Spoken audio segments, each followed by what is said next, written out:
വൈകിട്ട് നമ്മുടെ മീൻ വാങ്ങിക്കാൻ പോയപ്പോൾ നല്ല അടിപൊളി ചാള ഇരിക്കുന്നുണ്ട് കേട്ടോ. നല്ല മുഴുത്ത കൊല്ലം ചാളയായിരുന്നു. ഇനി മുതലേ ചാള കിട്ടുമ്പോൾ ഇതുപോലെ ഒന്ന് ഉണ്ടാക്കി നോക്കണേ. ഇതുപോലെ നീ ഇപ്പം കാണിച്ചു തരാവേ. ഒരു ജാർ എടുത്തിട്ട് അതിനകത്ത് കുറച്ചധികം ഇഞ്ചി, വെളുത്തുള്ളി, ചുവന്നുള്ളി, അതുപോലെ തന്നെ കറിവേപ്പില, കുറച്ചധികം കറിവേപ്പില എണ്ണ, കറിവേപ്പില, കുരുമുളക്, പെരിഞ്ചീരകം, മഞ്ഞൾപ്പൊടി, ഉപ്പ്, മുളക് പൊടിയും കൂടെ ചേർത്ത് നന്നായിട്ട് കുഴമ്പ് പരുവത്തിൽ അങ്ങോട്ട് അരയ്ക്കണം. അങ്ങനെ കുഴമ്പ് പരുവത്തിലോട്ട് അരച്ച് നമ്മുടെ വരഞ്ഞു വെച്ചേക്കുന്ന മീനകത്തോട്ട് അങ്ങോട്ട് ചേർത്ത് കൊടുക്കണം കേട്ടോ. കുറച്ച് നാരങ്ങ നീരും കൂടെ ചേർത്ത് നന്നായിട്ട് ഇളക്കി കൊടുക്കുക. നാരങ്ങ നീര് ഇല്ലെങ്കിൽ വിനാഗിരി ഉപയോഗിക്കാം. പിന്നെ നമുക്കൊരു വാഴയില വേണം കേട്ടോ. ഒരു വാഴയില മാത്രം മതി. ഒരു വാഴയിലൊന്നും വേണ്ട, കുറച്ച് മാത്രം വാഴയില എടുത്തിട്ട് ഒരു ചട്ടിക്കകത്തോട്ട് ആദ്യം വെച്ച് കൊടുക്കുക. പിന്നെ മീൻ അങ്ങോട്ട് നിരത്തി വെച്ച് കൊടുക്കുക. വേറൊരു വാഴയില കൊണ്ടൊന്ന് മൂടി കൊടുക്കുക.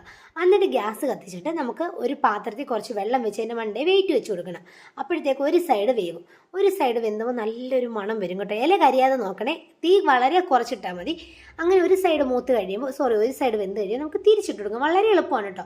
തിരിച്ചും മറിച്ചും ഇട്ട് കൊടുത്തത് വേവിച്ചെടുക്കണം. നല്ലൊരു മണമാണ് കേട്ടോ. നല്ല മണമെന്ന് പറഞ്ഞാൽ നല്ല മണമാണ്. തിരിച്ചിടുമ്പോഴും ഇതുപോലെ വെയിറ്റ് വെച്ച് കൊടുക്കുക. ഗ്യാസ് കത്തിച്ച് കൊടുക്കുക കേട്ടോ.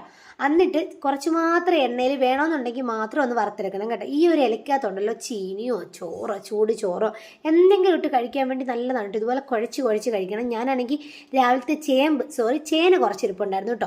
രാവിലെ പുഴുങ്ങിയതാണ്. അതിങ്ങനെ കുഴച്ച് ഇരുന്നു കേട്ടോ. നല്ല ടേസ്റ്റാണ്. ആ മീൻ കഴിക്കാനും നല്ല ടേസ്റ്റാണ്. വളരെ കുറച്ച് എണ്ണ മാത്രം മതി ഇത് വറക്കാൻ.